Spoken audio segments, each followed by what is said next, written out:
생각이 너무 많으신가요? 잠시 멈추고 지금 이곳으로 돌아오세요. 58세의 준영은 은퇴 후 마련한 전원주택의 소파에 앉아 있었지만 그의 마음은 이곳에 없었다. 창밖에는 그가 지난 봄부터 공들여 가꾼 정원이 절정을 맞이하고 있었지만 준영의 눈은 스마트폰 속의 뉴스 기사와 주식 차트를 훑느라 바빴다. 이 종목은 더 떨어지겠는데? 환율이 오르면 여행 계획도 수정해야 하나? 아, 저번 주에 만난 김 이사가 했던 말이 무슨 뜻이었지? 날 무시한 건가? 그의 머릿속에는 쉴 새 없이 떠드는 해설자가 살고 있었다. 세 가지적이면, 시끄럽네. 방음창을 더 두꺼운 걸로 해야 하나? 커피를 마시면 원두를 바꿀 때가 됐어. 맛이 변했어. 라고 생각했다. 정원에 붉은 장미가 피었지만 그는 장미를 보지 않았다. 장미가 피었군. 비료를 더 줘야겠어. 라는 데이터만 입력할 뿐이었다. 그때 거실 구석에서 낮잠을 자던 늙은 고양이 나비가 기지개를 켜며 다가왔다. 나비는 탁자 위에 앉아 아무런 생각 없이 창밖을 응시했다. 그 고요한 눈동자를 보며 준영은 문득 이상한 위화감을 느꼈다.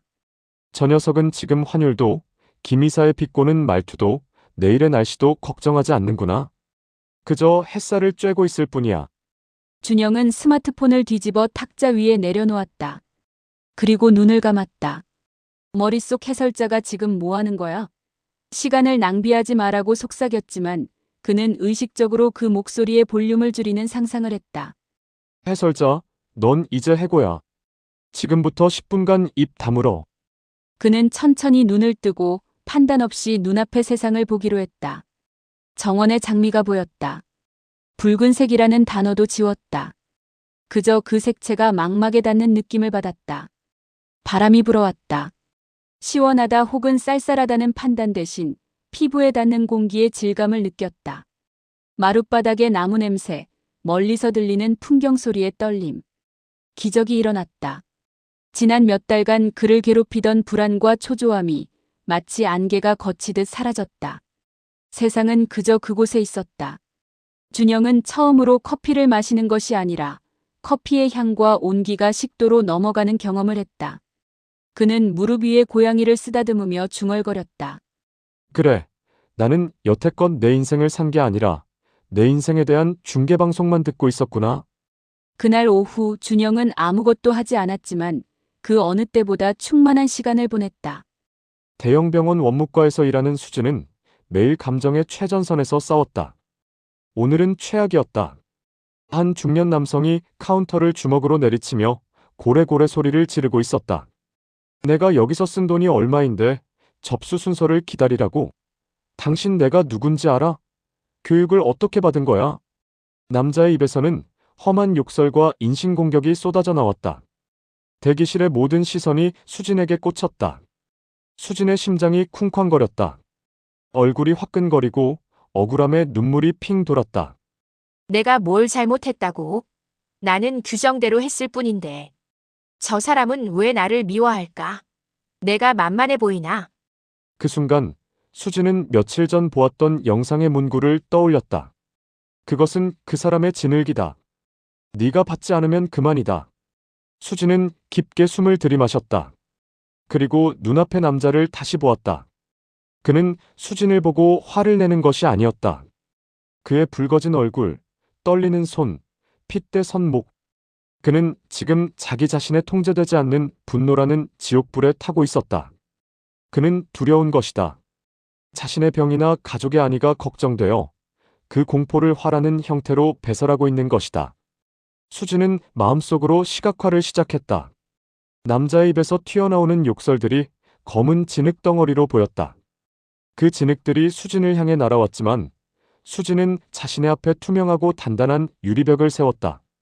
진흙은 유리벽에 부딪혀 바닥으로 뚝뚝 떨어졌다. 수진의 하얀 블라우스에는 단 한 방울의 오물도 튀지 않았다. 이건 나의 폭풍우가 아니야. 저 사람의 날씨일 뿐이지. 내 마음의 날씨는 내가 정해. 수진의 눈빛이 차분해졌다. 두려움이나 적개심이 사라진 고요한 눈으로 남자를 응시했다.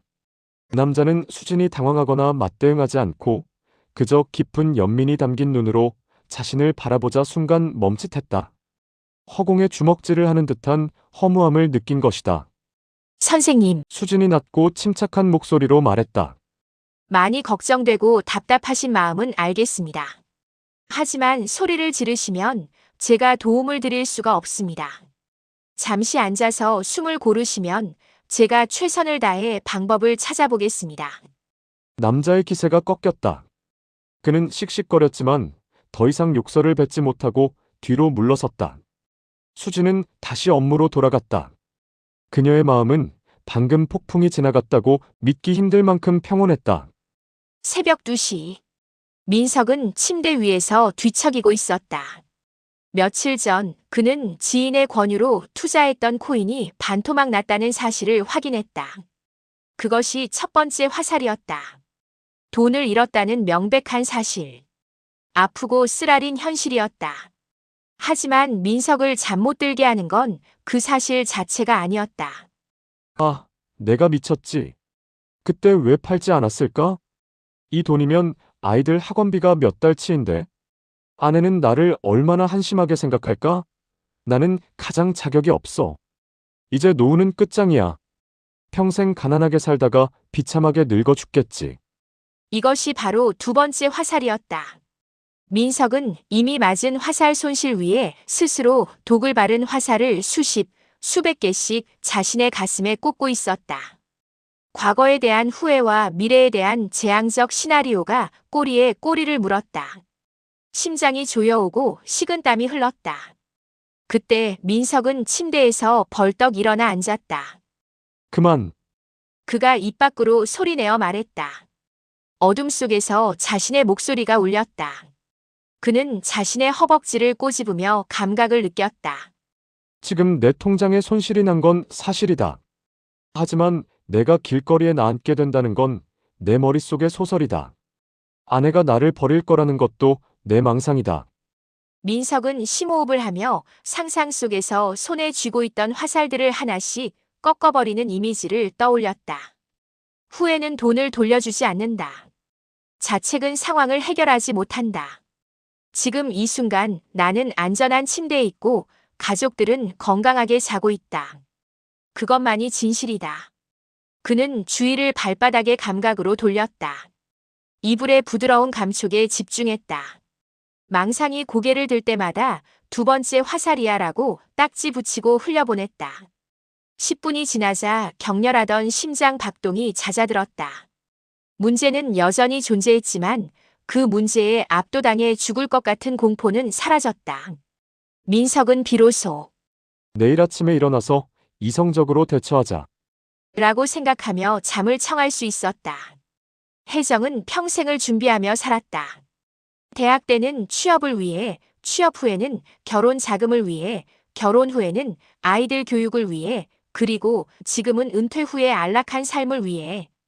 그녀의 집 창고에는 나중에 좋은 날 오면 쓰자며 아껴둔 고급 그릇, 한 번도 입지 않은 비싼 코트, 뜯지도 않은 향초들이 가득 쌓여 있었다. 어느 주말 혜정은 창고 정리를 하다가 먼지 쌓인 상자 하나를 발견했다. 10년 전 남편이 유럽 출장에서 사온 고급 찻잔 세트였다. 이 예쁜 걸 나중에 손님 오면 쓴다고 넣어두고는 까맣게 잊고 있었네. 찻잔을 꺼내보니 금태가 약간 발해 있었다. 문득 서글픔이 밀려왔다. 좋은 날을 기다리다 물건들은 낡아가고 자신도 늙어가고 있었다. 그녀는 항상 이 고비만 넘기면 행복해질 거야 라고 말했지만 고비를 넘기면 또 다른 고비가 기다리고 있었다. 그녀는 행복을 항상 미래로 유예시키는 감옥에 갇혀 있었던 것이다. 행복은 조건이 채워질 때 오는 게 아니야. 지금 가진 것으로 만족할 때 오는 거야. 혜정은 결심한 듯 찻잔을 들고 주방으로 갔다. 그리고 아끼던 최고급 찻잎을 꺼냈다. 오늘은 손님도 없었고 특별한 기념일도 아니었다. 남편은 낡은 러닝셔츠 차림으로 TV를 보고 있었다. 혜정은 정성스럽게 차를 우려 그 귀한 찻잔에 담았다. 그리고 남편 옆에 앉았다. 여보, 이거 당신이 사온 그 찻잔이야. 차 한잔해요. 이거 비싼 거라며 아끼던 거 아니야? 무슨 날이야? 우리가 건강하게 살아서 같이 차 마실 수 있는 날. 혜정은 찻잔의 따스한 온기를 손바닥으로 느꼈다. 찻잔에 비친 자신의 얼굴이 평온해 보였다.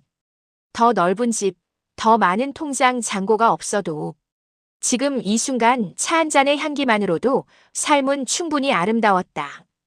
그녀는 비로소 언젠가라는 감옥에서 걸어 나와 지금이라는 천국에 도착했다.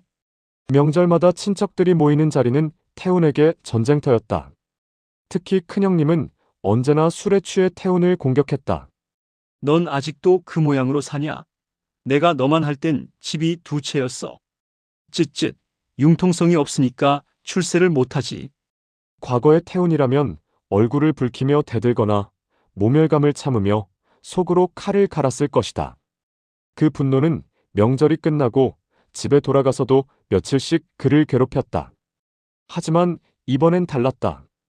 태훈은 마음속에 자비의 방패를 준비했다.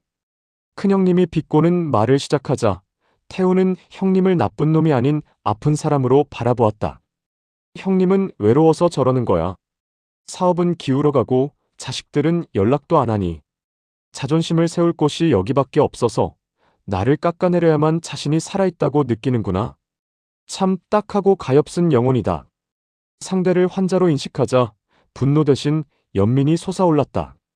형의 독설은 더 이상 태훈을 찌르는 칼이 되지 못했다. 그저 아픈 사람의 신음소리처럼 들렸다. 태훈은 감정적으로 동요하지 않은 채 하지만 단호하고 차분한 목소리로 말했다. 형님 사업 때문에 많이 힘드신 거 압니다. 술이 좀 과하신 것 같네요. 제 걱정은 안 해주셔도 됩니다. 저는 제 삶에 만족하며 잘 살고 있으니까요. 태훈의 눈빛에는 비난도 두려움도 없었다. 그저 깊고 고요한 바다 같았다. 허공에 칼을 휘두르던 형님은 태훈의 단단한 반응에 할 말을 잃고 헛기침을 하며 자리를 피했다. 집으로 돌아오는 길 아내가 물었다. 당신 오늘 웬일이야? 평소 같으면 싸우고 난리 났을 텐데. 태훈이 운전대를 잡으며 웃었다. 개가 짖는다고 같이 짖으면 나도 개가 되잖아. 그냥 아픈 개가 짖는구나 하고 안쓰럽게 봐줬지. 그랬더니 화가 하나도 안 나네. 태훈은 그날 밤 두 다리를 뻗고 아주 깊은 잠을 잤다. 자비심이 그를 완벽하게 보호해준 덕분이었다.